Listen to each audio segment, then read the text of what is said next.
Hello every one, എല്ലാവർക്കും ഇന്നത്തെ video ലെസണിലേക്ക് സ്വാഗതം. ഇന്ന് നമ്മൾ ഡിസ്കസ് ചെയ്യാൻ പോകുന്ന topics scope of business ethics and factors influencing business ethics. First topic is scope of business ethics. ഏതൊക്കെ ഏരിയയിലാണ് ബിസിനസ് എത്തിക്സ് അപ്ലൈ ചെയ്യാനായിട്ട് പറ്റുക? It is divided into 5. First one ethics in compliance, then ethics in finance, ethics in human resource, ethics in marketing and ethics in production. ഒരു ബിസിനസ്സിൽ ഏകദേശം എല്ലാ ഏരിയയും business ethics cover ചെയ്യുന്നുണ്ട്. First one ethics in compliance. Compliance is about obeying and adhering to rules and authority.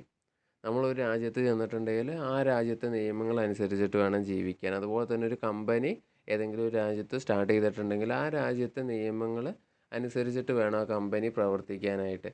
So അങ്ങനെ ആ ഒരു രാജ്യത്തെ നിയമങ്ങളും അതുപോലെ തന്നെ അവിടുത്തെ അതോറിറ്റീസിനെയൊക്കെ അനുസരിച്ച് പ്രവർത്തിക്കുന്നതിനെയാണ് കംപ്ലയൻസ് എന്ന് പറയുന്നത്. An ethical climate in an organization ensures that a compliance with the law is fueled by a desire to abide by the laws. So ഒരു രാജ്യത്തെ നിയമം അനുസരിക്കണം എന്നുള്ളത് കൊണ്ട് അനുസരിക്കാതെ ഒരു ആഗ്രഹത്തോടെ അനുസരിക്കാൻ ഈ എത്തിക്കൽ ക്ലൈമറ്റ്, അതായത് നല്ല എത്തിക്കൽ സ്റ്റാൻഡേർഡും പ്രിൻസിപ്പിളും ഒക്കെ ഉള്ള ഒരു ഓർഗനൈസേഷൻ ആണെങ്കിൽ പറ്റും. അതുകൊണ്ട് തന്നെ ഒരു ഗവൺമെൻറ് അവരിൽ നിന്ന് എക്സ്പെക്റ്റ് ചെയ്യുന്നതിനെക്കാട്ടിലും നല്ല രീതിയിൽ പെർഫോം ചെയ്യാനും അതിലൂടെ ഒരു ബിസിനസ്സിന് സാധിക്കും. Second area is ethics in finance. ഫിനാൻസിൽ വരുന്ന പ്രധാനപ്പെട്ട എത്തിക്കൽ ഇഷ്യൂസ് ഏതൊക്കെയാണെന്ന് നോക്കാം. First one, in accounting the main ethical issues are window dressing and misleading financial analysis. അക്കൗണ്ടിങ്ങുമായിട്ട് ബന്ധപ്പെട്ട പ്രധാനപ്പെട്ട രണ്ട് എത്തിക്കൽ ഇഷ്യൂസ് ആണ് വിൻഡോ ഡ്രസ്സിങ്ങും മിസ്ലീഡിംഗ് ഫിനാൻഷ്യൽ അനാലിസിസും. വിൻഡോ ഡ്രസ്സിംഗ് എന്ന് പറഞ്ഞിട്ടുണ്ടെങ്കിൽ manipulation of financial statements. Financial statement prepare ചെയ്യുമ്പോൾ അതിൽ കാണിക്കുന്ന പല കാര്യങ്ങളും മാനിപ്പുലേറ്റ് ചെയ്തിട്ട് വേറൊരു രീതിയിൽ കാണിക്കും. ഫോർ എക്സാമ്പിൾ, ഒരു കമ്പനിയിൽ ലോസ് ആണ് ഉണ്ടാകുന്നതെങ്കിൽ അവർ പ്രോഫിറ്റ് ആണ് ഉള്ളത് എന്ന രീതിയിൽ പ്രോഫിറ്റ് ആയിരിക്കും ഫിനാൻഷ്യൽ സ്റ്റേറ്റ്മെൻറ്റിൽ കാണിക്കുന്നത്, ബട്ട് ആക്ച്വലി ആ കമ്പനിക്ക് ലോസ് ആയിരിക്കും ഉണ്ടാകുന്നത്. ദെൻ മിസ്ലീഡിങ് ഫിനാൻഷ്യൽ അനാലിസിസ് എന്ന് പറഞ്ഞിട്ടുണ്ടെങ്കിൽ ഈ ഫിനാൻഷ്യൽ സ്റ്റേറ്റ്മെൻറ്റ് അനലൈസ് ചെയ്യുന്ന ടൈമിൽ ഇൻവെസ്റ്റേഴ്സിനെയൊക്കെ അട്രാക്റ്റ് ചെയ്യുന്ന രീതിയിൽ ഓരോ കാര്യങ്ങൾ കാണിക്കും. Second one, bribery, kick backs, over billing of expenses and facilitation payments. Bribery എന്ന് പറഞ്ഞാൽ നമുക്കറിയാം കൈക്കൂലി. കൈക്കൂലി കൊടുത്തിട്ട് ഓരോ കാര്യങ്ങളും ഓർഗനൈസേഷനിൽ സാധിച്ചെടുക്കുക. ദെൻ കിക്ക് ബാക്സ് എന്ന് പറഞ്ഞാൽ ഇറ്റ് ഈസ് ഇല്ലീഗൽ കമ്മീഷൻ. ഇപ്പോൾ ഒരു മാനേജർക്ക് പരിചയമുള്ള ഒരാൾക്കോ അല്ലെങ്കിൽ നല്ല കമ്മീഷൻ കിട്ടുന്ന ഒരു കമ്പനിക്കൊക്കെ ആ ഓർഗനൈസേഷൻ ആവശ്യമായിട്ടുള്ള സാധനങ്ങളുടെ ഓർഡർ കൊടുക്കുക. അങ്ങനെ ഓർഡർ കൊടുക്കുമ്പോൾ ഇല്ലീഗലായിട്ടുള്ളൊരു കമ്മീഷൻ മാനേജർക്ക് കിട്ടുകയും ചെയ്യും. സോ അതൊക്കെ എന്ന് പറഞ്ഞിട്ടുണ്ടെങ്കിൽ എത്തിക്കലി റോങ് ആയിട്ടുള്ള കാര്യമാണ്. Then over billing of expenses. ഇപ്പോൾ എന്തെങ്കിലും ഒരു എക്സ്പെൻസ് മീറ്റ് ചെയ്തിട്ടുണ്ടെങ്കിൽ ആ ബില്ല് വരുമ്പോൾ അതിൽ കുറച്ചുകൂടെ എമൗണ്ട് ആഡ് ചെയ്തിട്ട് കാണിക്കും. അപ്പോൾ അത്രയും ഒരു അഡീഷണൽ എമൗണ്ട് ആ മാനേജർക്കോ അല്ലെങ്കിൽ ആ ബില്ല് കാണിക്കുന്ന ആൾക്ക് കിട്ടും. ദെൻ ലാസ്റ്റ് വണ്ണാണ് ഫെസിലിറ്റേഷൻ പേയ്മെൻറ്റ്സ്. ഓരോ ഫെസിലിറ്റീസ് പ്രൊവൈഡ് ചെയ്യുന്നതിൻ്റെ പേയ്മെൻറ്റ്സ്. അപ്പോൾ അത്തരം ഫെസിലിറ്റീസ് പ്രൊവൈഡ് ചെയ്യാതെ തന്നെ അതിനുള്ള പേയ്മെൻറ്റ് ജസ്റ്റ് മേടിക്കും. Next, fake reimbursements. റീംബേഴ്സ്മെൻറ്റ് എന്ന് പറഞ്ഞിട്ടുണ്ടെങ്കിൽ കമ്പനിക്ക് വേണ്ടിയിട്ട് എന്തെങ്കിലും ഒരു ക്യാഷ് സ്പെൻഡ് ചെയ്തിട്ടുണ്ടെങ്കിൽ അത് കമ്പനി അവർക്ക് തിരിച്ചു കൊടുക്കുന്നതാണ്. അപ്പോൾ അത് ഫേക്ക് ആയിട്ട് കാണിക്കുക. അതായത് ഒരു ആക്ടിവിറ്റീസ് അല്ലെങ്കിൽ ഒരു ഇവൻറ്റ്സ് ഒന്നും നടക്കാതെ തന്നെ കമ്പനിക്ക് വേണ്ടി സ്പെൻഡ് ചെയ്തു എന്ന് പറഞ്ഞ് ഫേക്ക് ആയിട്ടുള്ള എവിഡൻസും ഡോക്യുമെൻ്റൊക്കെ കൊടുത്തിട്ട് അവർക്ക് ആവശ്യമായിട്ടുള്ള ക്യാഷ് കമ്പനീൻ്റെ അടുത്ത് നിന്ന് മേടിക്കുന്നതൊക്കെ എത്തിക്കലി റോങ് ആയിട്ടുള്ള കാര്യമാണ്. Next, related party transactions not at arm's length. ഒരു ഓർഗനൈസേഷനായിട്ട് റിലേറ്റ് ചെയ്ത ചില പാർട്ടീസ് ഉണ്ട്, അതായത് സപ്ലയേഴ്സ്, കസ്റ്റമേഴ്സ്, ക്രെഡിറ്റേഴ്സ്, അങ്ങനെ കുറേ പാർട്ടീസോ അവരുമായിട്ടുള്ള ട്രാൻസാക്ഷൻ കൃത്യമായിട്ട് കാണിക്കാതിരിക്കുക. എമൗണ്ടിൽ എന്തെങ്കിലും ചെറിയ മാറ്റങ്ങൾ വരുത്തിയിട്ടായിരിക്കും കാണിക്കുന്നത്. Last one, insider trading, securities fraud leading to manipulation of the financial markets. Insider trading എന്ന് പറഞ്ഞിട്ടുണ്ടെങ്കിൽ ഒരു കമ്പനിയുമായിട്ട് ബന്ധപ്പെട്ട ഡീറ്റെയിൽസ് ആ കമ്പനിയിലത്തെ എംപ്ലോയിയോ അല്ലെങ്കിൽ മാനേജ്മെൻറ്റിലുള്ള ഒരാളോ ഔട്ട്സൈഡ് പാർട്ടിയായിട്ട് ഷെയർ ചെയ്യുന്നു. അങ്ങനെ ആ ഡീറ്റെയിൽസ് കിട്ടുകയാണെങ്കിൽ അവർ ഷെയർ മാർക്കറ്റിൽ യൂസ് ചെയ്യും. ഇപ്പോൾ പ്രോഫിറ്റിനെ കുറിച്ചുള്ള ഡീറ്റെയിൽസ് കിട്ടുമ്പോൾ പ്രോഫിറ്റാണ് ഫ്യൂച്ചറിൽ ഉണ്ടാവാൻ സാധ്യതയുള്ളതെങ്കിൽ അവർ ആ ഫിനാൻഷ്യൽ മാർക്കറ്റിൽ ആ ഷെയർ മേടിക്കും. ഇനിയിപ്പോൾ ലോസ് ആണെങ്കിൽ അത് ഫിനാൻഷ്യൽ മാർക്കറ്റിൽ അവർ സെയിൽ ചെയ്യാനായിരിക്കും നോക്കുക. സോ അങ്ങനെ ആ സ്റ്റോക്ക് മാർക്കറ്റിൽ മാനിപ്പുലേഷൻസ് കൊണ്ടുവരാനായിട്ട് സാധിക്കും. Third area is ethics in human resources. Human റിസോഴ്സിൽ വരുന്ന പ്രധാനപ്പെട്ട എത്തിക്കൽ ഇഷ്യൂസ് ഏതൊക്കെയാണെന്ന് നോക്കാം. First one, discrimination issues. That is discrimination on the basis of age, gender, race, religion, disabilities, weight, etcetera. Human റിസോഴ്സുമായിട്ട് ബന്ധപ്പെട്ട ഒരു ഓർഗനൈസേഷനിൽ സാധാരണ ഉണ്ടാകുന്ന പ്രധാനപ്പെട്ട ഒരു ഇഷ്യൂ ആണ് ഡിസ്ക്രിമിനേഷൻ ഇഷ്യൂസ്. എംപ്ലോയീസ് പരസ്പരം പല കാര്യങ്ങളുടെ പേരിൽ അവരെ ഡിസ്ക്രിമിനേറ്റ് ചെയ്യും. അങ്ങനെയുള്ള ഒരു ഇഷ്യൂസ് ഓർഗനൈസേഷൻ ഉണ്ടെങ്കിൽ അവർക്ക് ഒരു കോർപ്പറേഷനോടെ വർക്ക് ചെയ്യാനായിട്ട് സാധിക്കില്ല. Second one is sexual harassment. ഒരു ഓർഗനൈസേഷനിൽ വർക്ക് ചെയ്യുന്ന ഫീമെയിൽസ് നേരിടേണ്ടി വരുന്ന പ്രധാനപ്പെട്ട ഒരു പ്രശ്നമാണിത്. അത് അവരുടെ വർക്കിനെ തന്നെ നല്ല രീതിയിൽ അഫക്റ്റ് ചെയ്യും. Next issues affecting the privacy of the employee like workplace surveillance. എംപ്ലോയീസിൻ്റെ പ്രൈവസീനെ അഫക്റ്റ് ചെയ്യുന്ന ചില കാര്യങ്ങൾ, ഇപ്പോൾ ജോലി സ്ഥലത്ത് CCTV ഒക്കെ വെക്കുകയാണെങ്കിൽ അത് അവരുടെ പ്രൈവസീനെ അഫക്റ്റ് ചെയ്യും. സോ അങ്ങനത്തെ കാര്യങ്ങളൊക്കെ എത്തിക്കലി റോങ് ആണ്. Next occupational safety and health. Safe ആയിട്ടുള്ളൊരു വർക്കിംഗ് എൻവയോൺമെൻറ്റ് എംപ്ലോയീസിന് പ്രൊവൈഡ് ചെയ്യണം. അതുപോലെ തന്നെ അവരുടെ ഹെൽത്തിനെ മോശമായിട്ട് അഫക്റ്റ് ചെയ്യുന്ന കാര്യങ്ങളൊന്നും അവരെ കൊണ്ട് ചെയ്യിപ്പിക്കരുത്. Last one issues adjoining the representation of employees and the democratization of the workplace trade unionism. So എല്ലാ ഓർഗനൈസേഷനിലും എംപ്ലോയീസിനെ റെപ്രസെൻറ്റ് ചെയ്യാനായിട്ടൊരു ട്രേഡ് യൂണിയൻ ഉണ്ടാവും. അവരുടെ ഇഷ്യൂസ് എല്ലാം ആ ട്രേഡ് യൂണിയൻ ആയിരിക്കും പ്രധാനമായിട്ട് മാനേജ്മെൻറ്റുമായിട്ട് ഡിസ്കസ് ചെയ്യുന്നത്. സോ ആ ട്രേഡ് യൂണിയനിൽ എല്ലാ എംപ്ലോയീസിനെ കവർ ചെയ്യുന്നില്ല, അല്ലെങ്കിൽ എല്ലാ എംപ്ലോയീസും അതിൽ ജോയിൻ ചെയ്യുന്നില്ലെങ്കിൽ ആ ട്രേഡ് യൂണിയൻ കൊണ്ടൊരു ഉപകാരം ഉണ്ടാവില്ല. ഒരു ഡെമോക്രാറ്റിക് ആയിട്ട് ആ ട്രേഡ് യൂണിയൻ വർക്ക് പ്ലേസിൽ വർക്ക് ചെയ്യുന്നുണ്ടെന്ന് പറയാനായിട്ട് പറ്റില്ല. സോ അതും ഹ്യൂമൻ റിസോഴ്സുമായിട്ട് ബന്ധപ്പെട്ട ഒരു ഇമ്പോർട്ടൻറ്റ് എത്തിക്കൽ ഇഷ്യൂ ആണ്. Next area is ethics in marketing. മാർക്കറ്റിങ്ങുമായിട്ട് ബന്ധപ്പെട്ട എത്തിക്കൽ ഇഷ്യൂസ് ഏതൊക്കെയാണെന്ന് നോക്കാം. First one is pricing.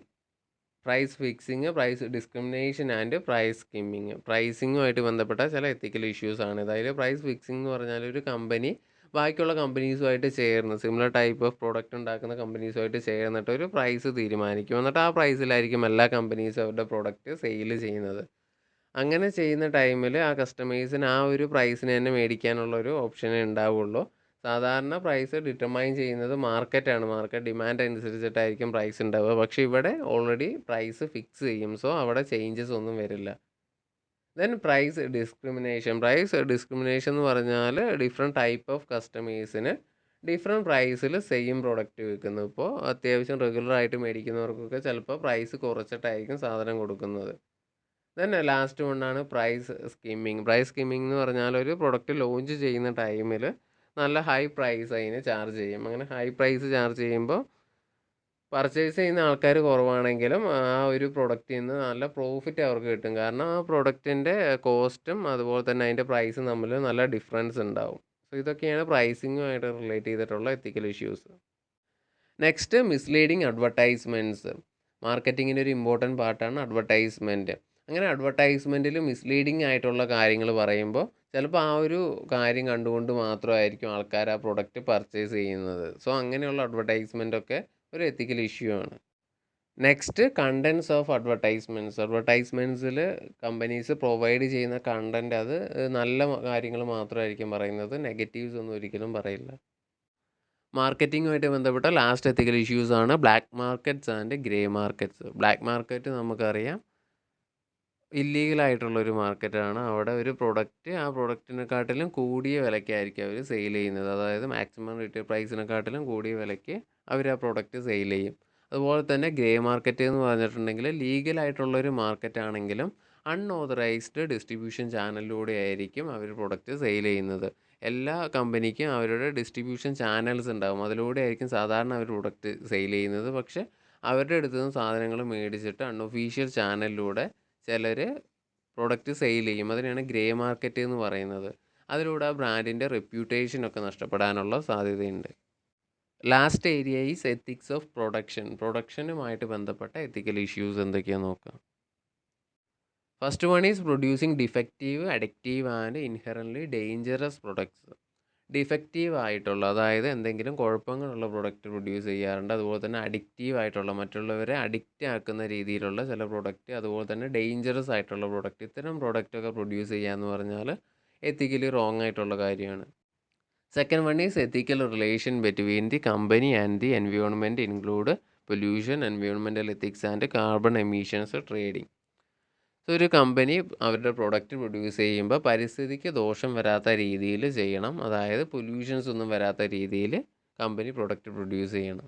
Ethical problems arising out of new technology, for example genetically modified food. So പുതിയൊരു ടെക്നോളജി യൂസ് ചെയ്ത് പ്രൊഡക്റ്റൊക്കെ പ്രൊഡ്യൂസ് ചെയ്യുന്ന ടൈമിൽ ആ പ്രൊഡക്റ്റ് കൊണ്ട് കൂടുതൽ പ്രോബ്ലംസ് ഒന്നും ആ സൊസൈറ്റിയിൽ ക്രിയേറ്റ് ചെയ്യരുത്. ജനറ്റിക്കലി മോഡിഫൈഡ് ഫുഡൊക്കെ ഇതിന് എക്സാമ്പിളാണ്. Last one is product testing ethics. ഒരു പ്രൊഡക്റ്റ് ടെസ്റ്റ് ചെയ്യുന്ന ടൈമിൽ ഗവൺമെൻറ്റൊക്കെ അനുശാസിക്കുന്ന രീതിയിലുള്ള ടെസ്റ്റിംഗ് പോളിസീസൊക്കെ ഫോളോ ചെയ്യണം. Next topic is factors influencing business ethics. First one is A personal code of ethics. A man's personal code of ethics that we consider as moral is the primary responsible factor influencing his behaviour. ഒരു manager ഒരു ഓർഗനൈസേഷനിൽ ഒരു തീരുമാനം എടുക്കുമ്പോൾ അയാളുടെ എത്തിക്കൽ code of conduct ആ തീരുമാനത്തെ affect ചെയ്യും. സോ ബിസിനസ് എത്തിക്സിലും ആ ഏത് പേഴ്സണാണോ ഡിസിഷൻ എടുക്കുന്നത് ആ പേഴ്സൻ്റെ കോഡ് ഓഫ് എത്തിക്സ് അയാളുടെ ഡിസിഷനെ നല്ല രീതിയിൽ അഫക്റ്റ് ചെയ്യും. Second one is government rules and regulations. Laws support government regulations regarding the working condition, product safety, statutory warning etcetera. So ഈ വർക്കിംഗ് കണ്ടീഷനുമായിട്ടും പ്രൊഡക്റ്റ് സേഫ്റ്റി ആയിട്ട് സ്റ്റാറ്റ്യൂട്ടറി വാർണിംഗും ഒക്കെ ആയിട്ട് ബന്ധപ്പെട്ട് ധാരാളം റൂൾസ് ആൻഡ് റെഗുലേഷൻസ് ഉണ്ട്. സോ അത്തരം റൂൾസ് ആൻഡ് റെഗുലേഷൻസിനെയും കൂടെ കൺസിഡർ ചെയ്തിട്ടായിരിക്കും ആ ബിസിനസ്സിൻ്റെ എത്തിക്സ് ഫോം ചെയ്യുന്നത്. സോ ഈ ഗവൺമെൻറ് റൂൾസ് ആൻഡ് റെഗുലേഷൻസ് നല്ല രീതിയിൽ ബിസിനസ് എത്തിക്സിനെ അഫക്റ്റ് ചെയ്യുന്നുണ്ട്. Next one is ethical code of the company. When a company grows larger its standard of ethical conducts tends to rise. Any unethical behavior or conduct on the part of the company shall endanger its established reputation, public image and goodwill. ഒരു കമ്പനിയുടെ വളർച്ചയ്ക്ക് അവർ follow ചെയ്യുന്ന എത്തിക്കൽ കോഡ്സും എത്തിക്കൽ പ്രിൻസിപ്പിളൊക്കെ helpful ആവുന്നുണ്ട്. നല്ല എത്തിക്കൽ code നല്ല പ്രിൻസിപ്പിളൊക്കെയാണ് അവർ follow ചെയ്യുന്നതെങ്കിൽ ആ കമ്പനിക്ക് നല്ല ഗ്രോത്ത് ഉണ്ടാവും. അൺഎത്തിക്കലായിട്ടാണ് അവർ ബിഹേവ് ചെയ്യുന്നതെങ്കിൽ അത് പെട്ടെന്ന് തന്നെ അടച്ചു പൂട്ടേണ്ടതായിട്ട് വരും. സോ അങ്ങനെ ഒരു കമ്പനി നല്ല എത്തിക്കൽ കോഡ് ഓഫ് കണ്ടക്റ്റ് ഒക്കെ ഫോളോ ചെയ്യുകയാണെങ്കിൽ ആ കോഡ് ഓഫ് കണ്ടക്റ്റ് ആ കമ്പനിയുടെ എത്തിക്കൽ കോഡായിട്ട് തന്നെ മാറും. സോ പിന്നീട് ആ കമ്പനി ഒരു അൺഎത്തിക്കലായിട്ട് ബിഹേവ് ചെയ്യുകയാണെങ്കിൽ അത് അവരുടെ റെപ്യൂട്ടേഷനെ ഗുഡ്വില്ലിനെയൊക്കെ നെഗറ്റീവായിട്ട് അഫക്റ്റ് ചെയ്യും. സോ ഒരു കമ്പനി നല്ല രീതിയിൽ എത്തിക്കൽ സ്റ്റാൻഡേർഡ് ഫോളോ ചെയ്യുമ്പോൾ ആ എത്തിക്കൽ കോഡ് ആ കമ്പനിയുടെ ബാക്കിയുള്ള എത്തിക്കൽ ഡിസിഷനെ അഫക്റ്റ് ചെയ്യും. അവർ ബിസിനസ്സിൽ എടുക്കുന്ന ഓരോ തീരുമാനങ്ങളെയും ആ കമ്പനി അതുവരെ ഫോളോ ചെയ്തുകൊണ്ടിരുന്ന എത്തിക്കൽ കോഡ് നല്ല രീതിയിൽ അഫക്റ്റ് ചെയ്യും. Next one is social pressures. Social forces and pressures have considerable influence on ethics in business. If a company supplies substandard products and get involved in unethical conducts, the consumers will become indifferent towards the company. ഒരു company അൺഎത്തിക്കലായിട്ട് behave ചെയ്യുന്ന സമയത്ത് ആ സൊസൈറ്റിയും അതുപോലെ തന്നെ ആ കമ്പനിയുടെ കൺസ്യൂമേഴ്സും ആ കമ്പനിക്ക് എതിരായിട്ട് പ്രവർത്തിക്കാനായിട്ട് തുടങ്ങും. അങ്ങനെ അവരുടെ പ്രൊഡക്റ്റിനൊന്നും സെയിൽ ഉണ്ടാവില്ല. അങ്ങനെ വരുന്ന സമയത്ത് ആ സോഷ്യൽ ഫോഴ്സ് കൊണ്ട് ആ കമ്പനിയുടെ എത്തിക്കൽ പോളിസീസ് മാറ്റേണ്ടി വരും. നല്ല ഒരു എത്തിക്കൽ കണ്ടക്റ്റ് അവർ ഫോളോ ചെയ്യേണ്ടി വരും. അങ്ങനെ ബിസിനസ് എത്തിക്സിനെ സോഷ്യൽ ഫോഴ്സും സോഷ്യൽ പ്രഷേഴ്സും ഒക്കെ നല്ല രീതിയിൽ ഇൻഫ്ലുവൻസ് ചെയ്യുന്നുണ്ട്. Last one is ethical climate of the industry. Modern industry today is working in A more and more competitive atmosphere. Hence, only those firms which strictly adhere to the ethical code can retain its position unaffected in its line of business. Similar type of business ചെയ്യുന്ന group of ഫേംസിനെയാണ് industry എന്ന് പറയുന്നത്. So ഒരു ഇൻഡസ്ട്രിയിൽ ധാരാളം firms ഉണ്ടാവും. അവരുടെ business same ആയതുകൊണ്ട് തന്നെ നല്ല കോമ്പറ്റീഷൻ ഉണ്ടാവും. സോ ആ കോമ്പറ്റീഷനെ മീറ്റ് ചെയ്യണമെങ്കിൽ നല്ല രീതിയിലുള്ള എത്തിക്കൽ കോഡ് അവർ ഫോളോ ചെയ്യണം. സോ അങ്ങനെ ആ ഇൻഡസ്ട്രിയിൽ ഏത് രീതിയിലുള്ള എത്തിക്സ് ആണോ ഫോളോ ചെയ്യുന്നത് അതേ എത്തിക്സ് തന്നെ ആ ഫേം ഫോളോ ചെയ്യേണ്ട ആവശ്യം വരും. സോ ആ ഇൻഡസ്ട്രിയിൽ ഉള്ള എത്തിക്കൽ ക്ലൈമറ്റ് ആ ബിസിനസ് എത്തിക്സിന് ഓരോ ഫേമിൻ്റെയും ബിസിനസ് എത്തിക്സിനെ നല്ല രീതിയിൽ ഇൻഫ്ലുവൻസ് ചെയ്യും.